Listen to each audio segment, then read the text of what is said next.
2023년 1학기 학부모 상담이 모두 끝났습니다. 교사 시점에서 바라본 솔직한 상담 후기입니다.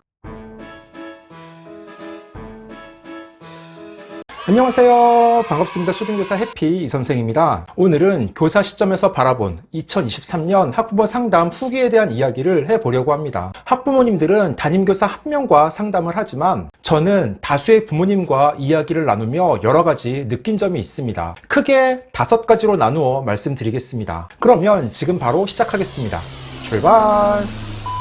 일단 오늘 말씀드리는 부분은 제가 2023년 1학기 학부모 상담을 모두 끝낸 후 느낀 소감으로 어디까지나 저희 개인적인 생각입니다. 교사에 따라서 얼마든지 다르게 느낄 수 있으니까 단순 참고용으로 봐주시면 좋겠습니다. 저는 올해 5학년을 맡고 있는데 27명의 아이들 중 대면 상담 5명, 전화 상담 15명 등 총 20명의 부모님과 상담을 실시했습니다. 제가 올해 상담 후 느낀 5가지입니다. 첫째, 아이에 대해 미안함을 느끼는 부모님이 많았습니다. 특히 일하는 어머니들의 경우 공통적으로 아이에게 미안한 감정을 많이 토로하셨습니다. 맞벌이 부부의 경우 아무래도 아이가 부모님의 퇴근 시간에 맞춰 학원을 돌거나 집에 혼자 있어야 하는 시간이 발생합니다. 부모님 입장에서는 좀 더 아이와 함께 시간을 보내지 못하고 어릴 때부터 많은 것을 해주지 못한 미안한 마음을 갖고 계십니다. 실제로 대면 상담을 한 어머니 2분은 학교에서 아이들이 쓴 글을 보고 눈물을 흘리기도 하셨습니다. 두 아이는 모두 여자아이로 첫째라는 공통점을 가지고 있어서 평소 일하는 엄마를 대신하여 동생들을 돌봐줍니다. 요즘 아이들은 성장이 빨라서 초5 때 사춘기가 오기도 합니다. 아이들이 본인도 초등학생이고 여러 가지 스트레스를 받는데 동생들을 돌봐야 하는 입장입니다. 간혹 동생과 다툼이 있으면 부모로부터 언니니까 내가 참아야지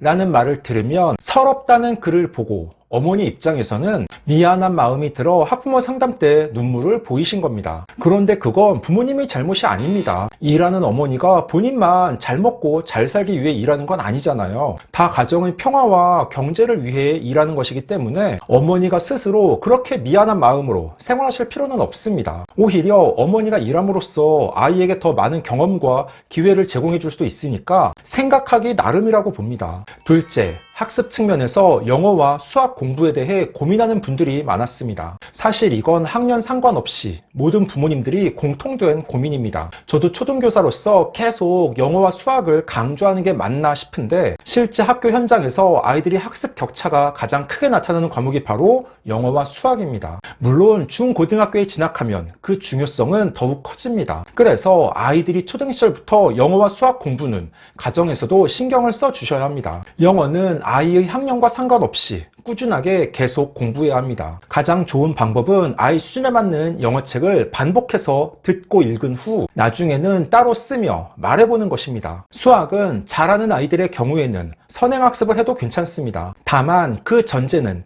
지금 학년 내용을 완벽하게 알고 있어야 합니다. 그 기준은 올해 3월 본 기초학력 진단검사나 수학 단원평가에서 다 맞거나 실수로 하나 정도 틀려야 합니다. 보통 기초학력 진단검사나 수학 단원평가가 어렵게 출제되지 않습니다. 배운 내용을 확인하는 수준이기 때문에 충분히 다 맞거나 하나 정도 틀려야 합니다. 그런데 수학 단원평가에서 6, 70점을 맞으면 분명 그 단원의 일부 내용들을 완벽하게 이해하지 못한 것입니다. 그러면 어느 부분에 문제가 있는지 점검한 후 지금 5학년이더라도 4학년, 3학년 내용을 정확하게 알고 있는지 꼭 확인해 보셔야 합니다. 참 잘했어요. 제가 올해 학부모 상담 후 느낀 5가지입니다. 셋째, 아이들이 스마트폰 사용과 독서에 대해 고민하는 분들이 많았습니다. 많은 아이들이 하교 후 집에서 스마트폰만 붙잡고 있습니다. 부모님과 아이의 갈등 1순위가 바로 스마트폰입니다. 부모님이 말리지 않으면 하루 종일 계속합니다. 그만하라고 하면 아이는 화를 내며 갈등이 생깁니다. 아이들이 부모님께 가장 많이 듣는 꾸중, 잔소리가 스마트폰 그만하고 책 좀 읽어! 입니다. 아이들은 이걸 부모님의 잔소리로 생각합니다. 그런데 부모 입장에서는 계속 말할 수밖에 없습니다. 일단 방법을 바꿔서 부모님이 집에서 모범을 보입니다. 부모님이 아이 앞에서 스마트폰 사용을 줄이고 책을 보거나 아이와 함께 보드게임을 합니다. 제가 올해 3월 중순 올린 스마트폰으로부터 우리 아이를 구하라 영상을 함께 보고 이야기를 나눠보시는 것도 좋습니다. 적어도 아이가 공부할 때 잠을 잘 때에는 스마트폰을 거실에 보관해야 합니다. 아이와 함께 집 근처 도서관 가기, 대형 서점에 함께 가기, 매주 집에서 규칙적으로 독서하는 시간 만들기 등 가능한 것부터 실천해 나가시기 바랍니다. 넷째, 학부모 상담 참여와 방법에 대해 고민하는 분들이 많습니다. 제가 학부모 상담에 대한 영상이나 인스타그램에 글을 올리면 많은 부모님들은 대면 상담을 갈지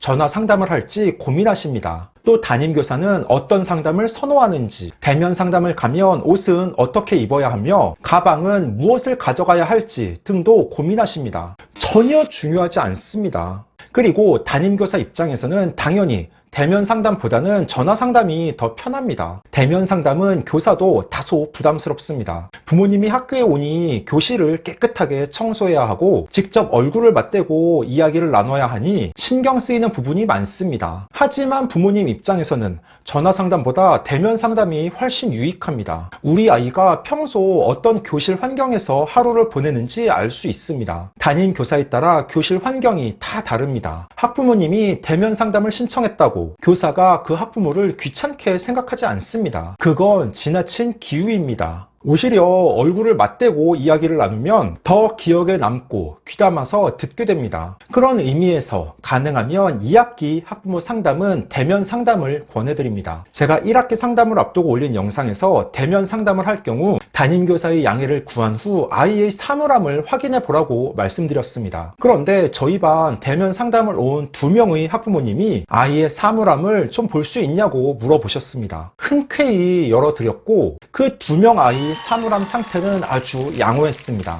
다섯째, 상담 기간 이후의 연락 방법에 대해 궁금해 하십니다. 저는 항상 상담 마무리 말을 이렇게 합니다. 어머니, 꼭 상담 기간이 아니더라도 언제든 아이의 학교 생활에 대해 궁금한 점이나 하실 말씀이 있으시면 전화나 문자로 연락 주세요. 아이에 대해 함께 고민하고 발전 방향을 모색하는 건 교사인 저에게도 도움이 되고 중요한 일이니까요. 1학기 학부모 상담이 끝났다고 진짜 끝이 아닙니다. 담임교사는 앞으로도 계속 아이들과 함께 생활하며 많은 것을 경험하고 느낄 것입니다. 부모님은 아이의 단편적인 이야기만 듣고 교사를 오해하거나 불신할 수도 있습니다. 아이에 대해 궁금한 점이 있거나 의견이 있으면 언제든 전화, 문자, 학급 SNS, 메모 등 가능한 방법으로 소통하셔야 합니다. 그래야 서로 오해가 쌓이지 않고 신뢰의 관계를 유지할 수 있습니다. 15초 요약! 오늘은 교사 시점 학부모 상담 후기, 느낀 점 5가지라는 주제로 이야기해 봤습니다. 첫째, 아이에 대해 미안함을 느끼는 부모님이 많았습니다. 둘째, 학습 측면에서 영어와 수학에 대해 고민하는 분들이 많았습니다. 셋째, 아이들이 스마트폰 사용과 독서에 대해 고민하는 분들이 많았습니다. 넷째, 학부모 상담 참여와 방법에 대해 고민하는 분들이 많습니다. 다섯째, 상담 기간 이후의 연락 방법에 대해 궁금해 하십니다. 우리 아이들이 건강하고 행복한 학교 생활을 할 수 있도록 계속 관심을 가져주시고 담임교사와도 아이의 발전을 함께 고민하는 동반자 관계를 유지하시면 좋겠습니다. 오늘 준비한 내용은 여기까지입니다. 앞으로도 보다도 유익하고 재미있는 영상을 가지고 꾸준하게 계속 찾아뵙도록 하겠습니다. 이상 초등교사 해피 이선생이었습니다. 안녕.